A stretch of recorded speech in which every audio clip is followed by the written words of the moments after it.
Hi, I'm Xeonus and this is my analysis on how to play Phantom Assassin most effectively in patch 7.01. PA is one of the most popular heroes in Dota 2 with the second highest pick rate of 33% while maintaining one of the highest hero-specific win rates of 53%. Her high critical hit damage output, high agility as well as a rather easy to use ability set are a few of the reasons why she is so popular and successful in the game right now. However, she needs to be positioned well in early game as she is a rather weak hero early on. Her strong dependence on skills and damage output make her therefore more a late game dependent hero. In addition, she can be easily taken down and focused through disable spells through skilled support heroes. Nevertheless, she is a very successful and fun to play hero, which will be analyzed in this guide. Stifling Dagger is a long-range target ability that slows an enemy at fixed 50% and a base damage of 65 plus a certain damage percentage based on the damage output of PA. When leveling up this ability, the slow duration and attack damage percentage as well as the cast range will increase drastically. This ability deals pure damage and does not pierce through spell immunity. This spell is very useful during the laning phase as it guarantees an easy and safe mechanism to farm creeps at a safe distance. This is both beneficial for securing important last hits as well as staying in secure distance from an aggressive enemy setup. However, you should manage the usage of Stifling Dagger as PA's initial mana pool is limited and could therefore be easily depleted early on. Additionally, if you use Stifling Dagger while the enemy is in possession of a magic stick or wand early on, you will aid them and therefore create a disadvantage rather quickly. Later on in the game, the mana cost of Stifling Dagger is less of an issue and therefore you can and should use it to increase farming and to deliver maximum damage. Stifling Dagger is therefore an essential tool for farming and kill initiation. Phantom Strike is a unit target ability which teleports to an enemy or friendly target unit and grants bonus attack speed for 4 seconds or 5 consecutive attacks if it is an enemy target. Leveling up this ability results in a decreased cooldown timer that scales from 14 to 5 seconds. It is therefore both the initiation and escape mechanism for PA during team fights. In combination with Stifling Dagger, it can be easily used to slow a target and dish out large amounts of damage in a short time window. Blur is PA's passive ability, granting her a certain set of evasion as well as invisibility from enemies if she is 1600 units away from them. The evasion percentage scales from 20 at level 1 to 50% at max level. Blur is an excellent passive ability that allows the hero to increase her farming output while jungling as well as hiding from the enemy during gank attempts. Therefore, it is crucial for a successful PA player to pay attention to when the ability icon is active. Doing so will increase your chances of surviving an enemy gank attempt as well as initiating on weak enemy targets. Coup de Grâce is PA's second passive ability, granting her increased critical hit chance based on a 15% chance to be executed. It is important to note that this passive critical hit damage amplifier pierces through spell immunity and is one of the highest critical hit chance modifiers in the game. It is active on both PA's auto attack as well as Stifling Dagger. It is one of her most important damage modifiers and therefore it is crucial that when it is executed you can dish out the maximum amount of damage based on your item build and item priority. But what is the true probability of Coup de Grâce to be executed if it has a 15% hit chance? Actually, the probability of any attack having Coup de Grâce as a crit modifier follows a pseudo-random but not true random distribution, meaning that the probability of your next hit to crit is actually higher the longer the crit was not executed, which is illustrated in this plot from the Dota 2 wiki.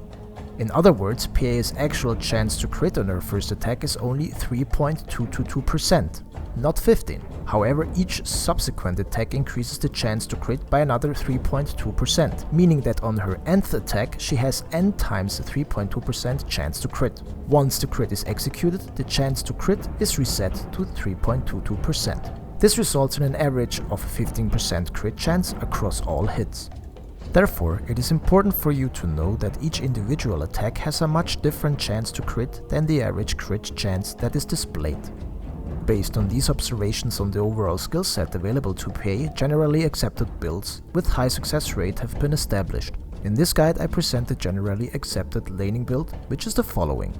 When analyzing PA's skill set, it is easy to see that it is crucial to max out Stifling Dagger first, and it is an excellent tool to deal damage and obtain important last hits in both challenged and less challenged lanes. Phantom Strike and Blur also receive skill points until level 4. However, they are only later maxed out, as the scaling in early game compared to Stifling Dagger is not as important.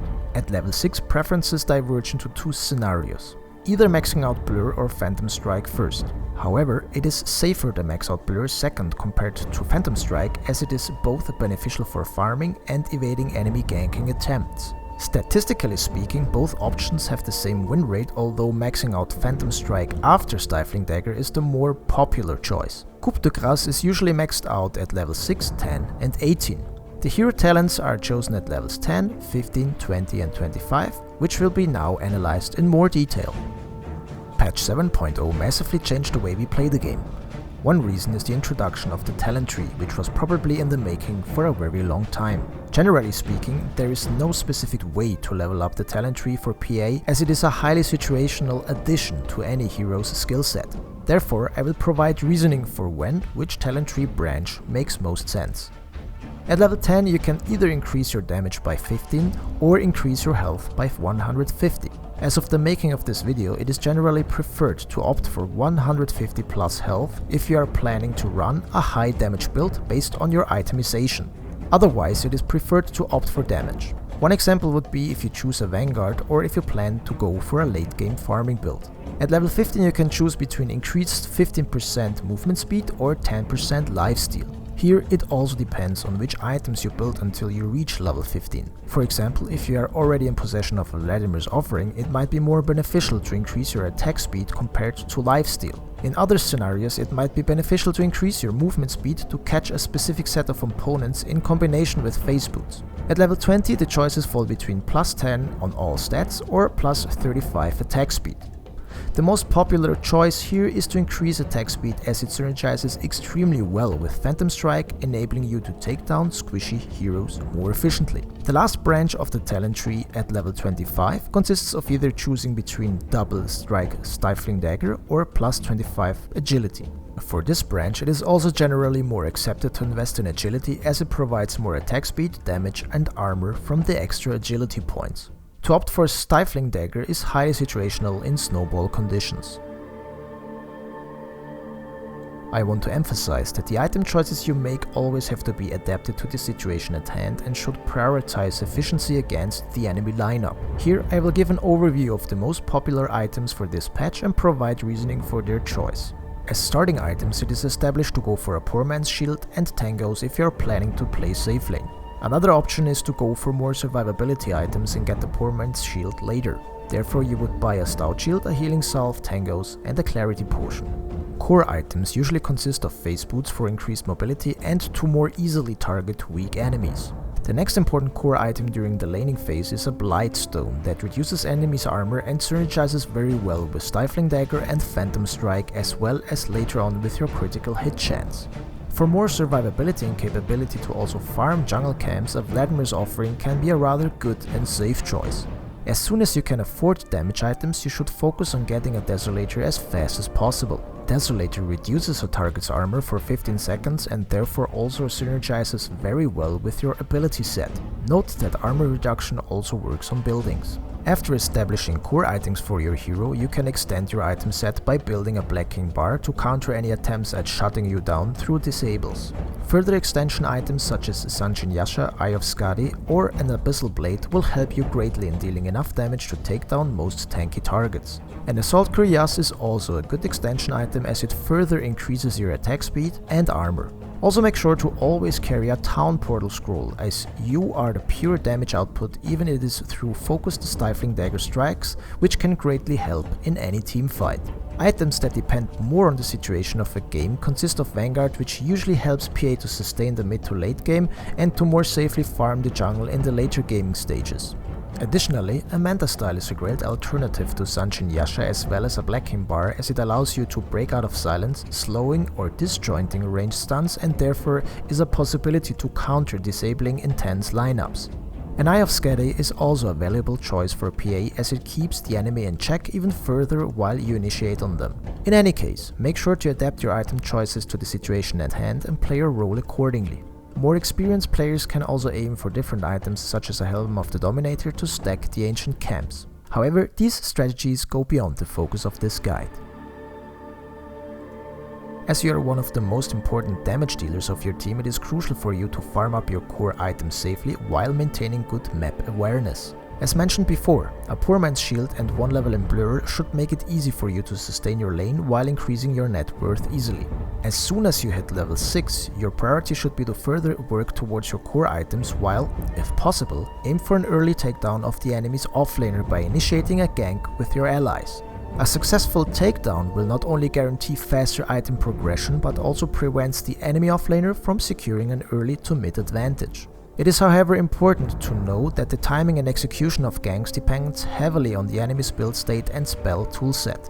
In mid-game, PA's impact is dependent on how well you progressed in the early game both item and experience-wise. As PA is an item-dependent hero, your mid-game behavior should be dictated by how fast you could obtain your core items. If you have an advantage, it is your job to participate in as many team fights as possible to secure important kills for your team. If you are still lacking behind, be careful to not get caught off guard. Rather focus on farming in the jungle or in the safe position until you have the necessary tools available to deal sufficient damage. The overall late game is dictated by how the enemy tries to shut you down. If any enemy is in possession of a Monkey King bar, you should avoid picking him off solo. You should rather work as a team to take down objectives and heroes. In any case, your priority should always be to take down essential supporters that are squishy enough for you to kill. Therefore, always try to increase your map awareness to catch lone supports off guard.